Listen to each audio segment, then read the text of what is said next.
sedikit perbincangan lah. Sebagai kita ada satu perkara dalam masyarakat hari ini yang anda rasa agak orang panggil terkilan jugalah. Bila tengok majlis-majlis keagamaan hari ini telah bercampur aduk dengan benda-benda luar. Satu fenomena baru yang masuk dalam masyarakat Islam di Malaysia ini, bila nak buat majlis menghormati Nabi, dia panggil Maulud Nabi ke, cinta Rasul ke, hari ini sudah dimasuk gendang-gendang, nyanyi-nyanyi dalam masjid. Baru cerita bergendang dalam masjid ni, saya nak tanya tuan-tuan muslimin dan muslimat, bila mula masuk gendang dalam masjid? Berapa tahu baru? Tuan-tuan guru kita di pondok-pondok semangat sambut Maulid Rasul. Saya tak nak bincang tentang hukum Maulid Rasul. Itu orang lain bincang, sama ada dia sunat ke, dia bid'ah ke, dia mungkar. Orang duk buat lama dah. Jadi adakah kita nak kata tuan-tuan guru ni bila nak Maulid Rasul gak duk ceramah ya, baca selawat ya, tidak ada gendang-gendang? Adakah kita nak kata mereka tak sayang ke Nabi? Zaman kita hari ni, bila kita import mari daripada luar, kerja-kerja duduk bergendang dalam masjid, seolah-olah kita lah orang yang sayang ke Nabi sallallahu alaihi wasallam. Bagi saya ini satu zahirah, suatu fenomena yang patut, yang perlu diberi nasihat. Alhamdulillah, walaupun kita keseorangan, tidak ramai yang tampil untuk beri nasihat, saya tetap mengatakan bahawa perbuatan bergendang dalam masjid bukan menjadi amalan dalam masyarakat Islam di kawasan ini, dan tidak juga menjadi amalan di zaman Nabi dan para sahabat. Tak ada sahabat bila teringatkan Nabi, mari kita buat gendang dalam masjid, tak ada. Ini fenomena bergendang ini baru masuk. Saya anggarkan dalam 2 ataupun 3 tahun kebelakangan ini. Sebab tu dulu kalau ada iklan ceramah, dia panggil iklan ceramah memperingati kelahiran Nabi, Maulid Rasul, ceramah sirah Nabi. Hari ini mana ada ceramah? Lantunan cinta Rasul. Tak lantun apa? Duduk gedebuk-gedebang dalam masjid. Mana ada masjid dibina untuk bergendang? Tak, tidak dibina. Kalau tuan-tuan nak dengar, saya petik di sini pandangan ulama-ulama kita dalam Islam ini. Di antaranya disebut dengan perbuatan ini dipanggil as-sama', mana dengar qasidah-qasidah, baca syair-syair, dan diiringi dengan pukulan-pukulan, sama ada dipukul kayu, rebana, gendang, duf ataupun kompang. Ini dia disebut dengan nama as-sama' ataupun takbir. Kata Imam Syafi'i, tengok Imam Syafi'i kata apa? Khalaftu bi Baghdad syai'an ahdatsatu zanadiqah yusammunahu takbir yasudduna bihin nas anil Quran. Di Baghdad, di Iraq, aku keluar daripada Baghdad, aku tengok sesuatu yang dinamakan takbir. Apa dia takbir? Iaitulah perkara baru yang diada-adakan oleh golongan zanadiqah. Takbir ini bila dia nak ibadat, nak ingatkan Nabi, nak bernasyid, pukul kayu, pukul gendang lah. Itu dia panggil takbir. Imam Syafi'i kata perkara baru yang diada-adakan oleh golongan zanadiqah, orang-orang yang menyimpang, mereka menghalangi manusia daripada Al-Quran. Jadi tak ada lah majlis baca Quran, tak payah. Sekarang ni dia panggil lantunan cinta Nabi sampai setengah malam, pukul 12 malam duduk bergendang, gedebung-gedebang. Apa dia bergendang dalam masjid?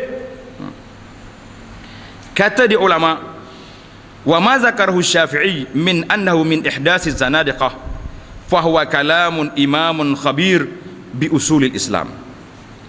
Apa yang disebut oleh Imam Syafi'i bahawa perbuatan tersebut merupakan ciptaan para zindik adalah suatu pandangan seorang imam yang ahli dalam ilmu usul Islam, kerana pada dasarnya tiada ada orang yang menggalak menganjurkan nyanyian bergendang ini melainkan orang-orang zindik, sebagaimana disebut oleh Syekh Abdul Rahman As-Sulami dalam kitabnya Masailus Sama'.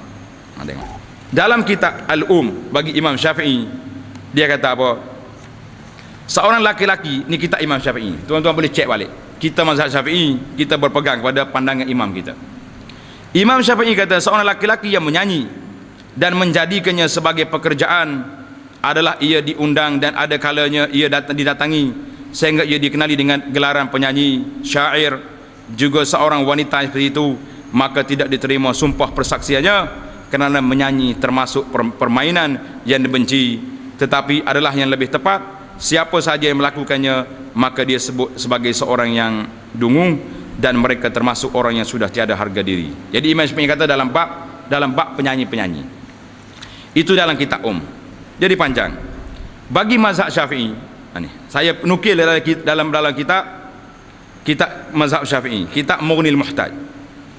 Bagi mazhab Syafi'i sendiri dinyatakan bahawa diharamkan mengguna dan mendengar alat-alat muzik seperti biola, gambus, sonji, iaitu dua piring tembaga yang saling dilagakan bagi menghasilkan bunyi.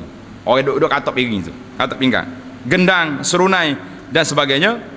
Setiap alat muzik yang bertali adalah haram tanpa khilaf.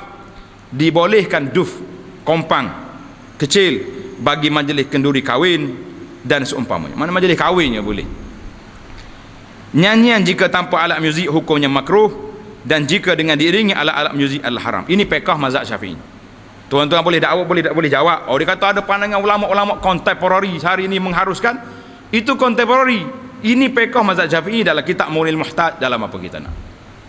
Kemudian Al-Qadhi Abu Tayyib At-Tabari meninggal pada tahun 450. Seorang tokoh ulama Syafi'i yang hebat telah menyatakan bahawa kumpulan yang menyanyi untuk ibadat. Dengar.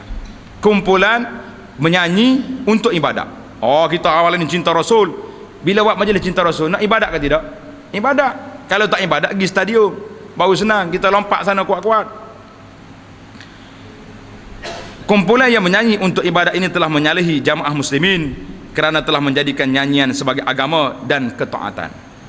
Iklan-iklan mereka terdapat di masjid-masjid jamiah dan semua tempat yang mulia.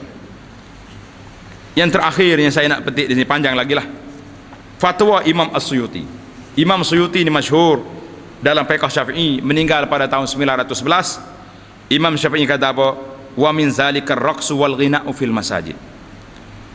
Dan di antara perkara yang tak baik, menari, menyanyi dalam masjid, memukul kompang, memukul gendang dan rebab, sejenis alat muzik bertali seperti biola atau selain dari itu dari jenis-jenis alat-alat muzik. Siapa-siapa yang melakukan perkara tersebut dalam masjid, maka dia adalah mubtadi'. Ini kata Suyuti, saya nakal. Dia adalah pelaku bid'ah, sesat, perlu dihalau dan boleh dipukul. Kita buat masuk mari, bayar duit lagi.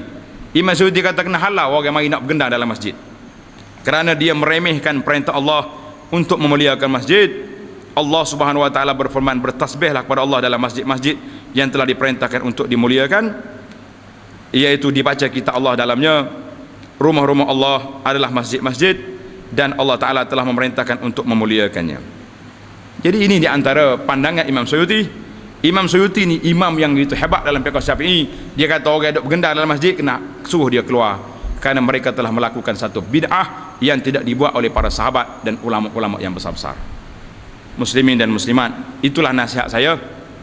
Kalau ada kata hari ni khilaf lah Syekh, khilaf, ada ulama-ulama sekarang buat, naam, kita terimalah khilaf, tapi ulama besar mengatakan al-khuruj anil khilaf mustahab. Keluar daripada benda khilaf itu dituntut. Jadi kalau benda ni khilaf, tak usah duduk katak dalam masjid lagi, duduk kat luar. Luar banyak lagi, luar padang-padang kat luar. Dia duduk bergendang luar masjid. Tak payahlah masjid kita dikotori dengan majlis-majlis seperti ini, kerana majlis masjid tempat yang baik untuk orang berzikir kepada Allah SWT, bukan untuk orang bergendang. Jadi pintu ini sangat luas sekarang ni dibuka. Kadang-kadang majlis-majlis gendang lantunan ini dihadiri oleh pembesar-pembesar negeri. Bahkan majlis-majlis yang besar ini dihadiri oleh tetamu luar negara yang telah disahkan oleh Majlis Fatwa Kebangsaan. Mereka itu termasuk pengamal ajaran sesat. Ajaran sesat sampai hari ini fatwa tidak tarik balik. Tapi puak ni mari duk lantun di Malaysia ini menjadi satu fenomena. Kampung kecil ke besar gini, bila nak buat Maulid Rasul, ai lantun juga kita pun. Apa yang pelik sangat? Apa yang kita nak? Tak cukup lagi ke agama yang kita ada ni. Oh, nak suruh orang mari ramai. Berapa orang mari? Kalau buat lantun mari. Orang mari nak melantun ke mari nak cinta, mari nak belajar. Kalau setakat mari nak lantun, lantun kat padang tu. Duduk situ. Kita duduk lantun sampai pukul 12 malam. sampai pukul 3 pagi selagi tidak dihalau oleh polis. Lelah. Masjid tempat khas untuk beribadat kepada Allah Azza wa Jalla, masjid untuk kita belajar ilmu, untuk kita berzikir, yuzkaru fihi ismullah, bukan untuk nak melantun-lantun dalam ni. Wallahu taala alam. Itulah saja nasihat saya kepada muslimin dan muslimat, pada terutamanya kepada AJK masjid, sama ada masjid kita ini atau masjid mana-mana atas dunia ini. Ingatlah Imam Suyuti kata, orang yang bergendang dalam masjid boleh dihalau keluar, bukan masuk dalam masjid. Cukuplah. Kecuali kita rasa agama ni tak sempurna lagi, kalau tidak melantun dalam masjid, dipersilakanlah, kamu jawablah depan Nabi sallallahu alaihi wasallam. So kami sayang ke Rasulullah ni, sebab tu kami melantun dalam masjid. Saya melantun kuat, ketua-ketua hari azan mari ajak jemaah tak mari, saya ke Nabi lah gitu. Wallahu taala alam.